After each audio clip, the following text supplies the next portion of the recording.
Bienvenido al canal Novedades Mundo. Un informe del grupo de expertos en defensa y seguridad Royal United Services Institute, RUSI, con sede en Londres, dice que el objetivo estratégico de Rusia es cómo subyugar al Estado ucraniano, y los planes son, sobre todo, los servicios especiales de Rusia y un pequeño grupo de altos líderes encabezados por el presidente. Vladimir Putin arrojó luz sobre los planes iniciales de invasión de Rusia, revelando cómo fue formulado por un alto funcionario. Al detallar las fortalezas y debilidades de Ucrania en las primeras etapas de la guerra y las lecciones que se pueden extraer, el informe incluye, en su primera parte, detalles de los planes de invasión de Rusia, como se describen las copias incautadas de las órdenes dadas a varias unidades rusas. El informe establece que los objetivos de la ocupación rusa son destruir la soberanía nacional, prohibir y desmilitarizar la identidad ucraniana, destruir y prohibir la UAF y prohibir la exportación de empresas del complejo industrial de defensa de Ucrania a Rusia, así como el desarme nuclear, gestión de centrales nucleares y su traspaso a la gestión directa de Rosatom. Los autores del informe, incluido el teniente general ucraniano Mikhailo Zabrodsky, ex asesor de Oleksandr V. Daniliuk, ex asesor del Ministerio de Defensa y del Servicio de Inteligencia Exterior de Ucrania, así como un par de analistas de RUSI, tenían acceso exclusivo al ejército ucraniano. Datos, y el material de origen subyacente a gran parte del informe aún no se ha encontrado. Declaró que no se haría público. La acumulación militar de Rusia en las fronteras de Ucrania comenzó en marzo de 2021 cuando se agregó una fuerza de tropas convencionales más grande a las fuerzas existentes a lo largo de las fronteras de Ucrania. La razón detrás de este movimiento fue brindar una oportunidad para que Moscú considere la reacción de los socios internacionales de Ucrania. Sin embargo, la amenaza que representa esta acumulación fue descartada por los aliados de Ucrania, por no observar los facilitadores necesarios desplegados con las formaciones rusas o la configuración política necesaria del panorama de la información en Rusia para apoyar una invasión. Esto confirmó al Kremlin que los facilitadores podrían incorporarse a las formaciones más rápido de lo que los socios de Ucrania podrían aportar capacidades militares. El informe revela que en julio de 2021, la 9ª División del 5º Servicio del Servicio de Seguridad Federal de Rusia, FSB, se transformó en una dirección y se le encomendó la planificación de la invasión de Ucrania. Como parte de los preparativos, el FSB se benefició de una extensa investigación realizada en Ucrania. Después de esto, el FSB tuvo un sesgo de verificación a escala industrial que se había convertido en una rutina en el sistema político de Rusia. Según los informes, las encuestas realizadas por el FSB pintan una imagen de una sociedad ucraniana en gran parte políticamente apática que desconfía de sus líderes, se preocupa principalmente por la economía y considera improbable una escalada de la guerra entre Rusia y Ucrania. Sería un gran eufemismo llamar a estos informes falsos e inexactos.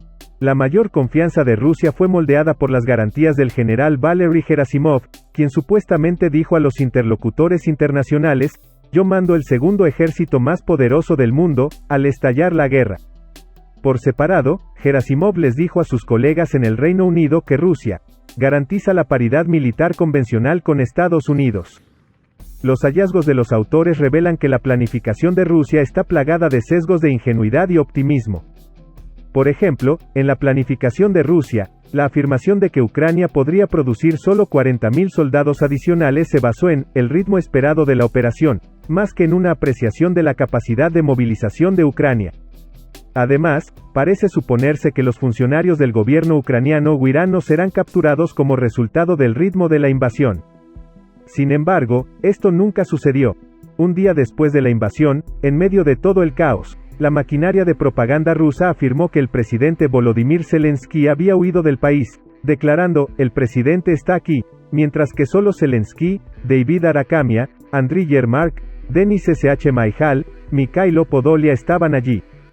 Afirmó haber salido del país para publicar su ahora infame video.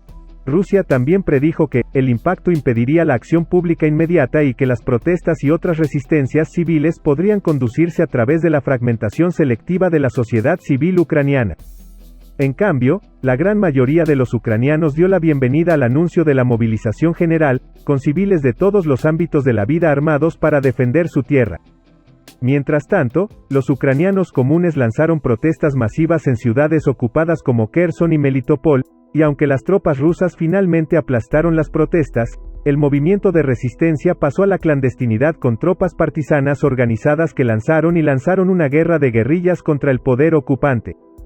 El informe recuerda los inquietantes detalles de las misiones del FSB durante la ocupación, las actividades de su agencia predecesora, el Comisariado del Pueblo de Asuntos Internos, NKVD, en Europa del Este durante e inmediatamente después de la Segunda Guerra Mundial. En el período previo a la invasión, el FSB había realizado juegos de guerra con destacamentos de la Fuerza Aérea Rusa para realizar misiones de matar o capturar, pero, en la mayoría de los casos, el propósito de la captura era enjuiciar a las personas que participaron en el 2014, Euromaidan, Honor Revolution para su ejecución. Volviendo a las presiones de la era stalinista, Rusia planeó utilizar los campos de filtrado para crear archivos de contrainteligencia sobre gran parte de la población en los territorios ocupados. Estos campos de filtrado se utilizarían para determinar si deberían o no ser deportados a Rusia y preparar el escenario para los registros para monitorear e interrumpir las redes de resistencia de los civiles ucranianos. Con el tiempo, Rusia había planeado eliminar por completo cualquier rastro de identidad, cultura e historia de Ucrania mediante la incorporación de maestros y otros funcionarios. Con el parlamento firmemente ocupado por las tropas rusas, la facción parlamentaria prorrusa se vería alentada a formar un movimiento de paz, que otras facciones se verían obligadas a apoyar. Mientras tanto, los bloqueadores de la electricidad, los cortes de agua y las finanzas del Banco Central se utilizarán como palanca en las zonas rebeldes.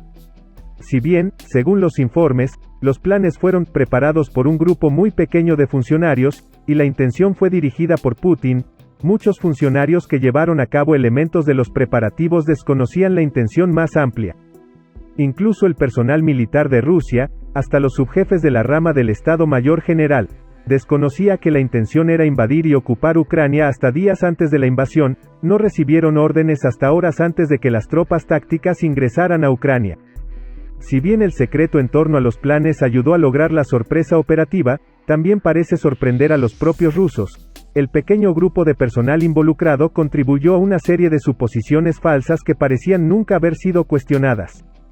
Muchas de las fallas en las primeras etapas de la guerra, como la cantidad de hachas lanzadas, el tamaño pequeño de la fuerza utilizada para muchas misiones y la falla en desarrollar posibilidades apropiadas, indican que muchos de los juicios técnicos que contribuyeron a la planificación no estaban completamente informados sobre el contexto general.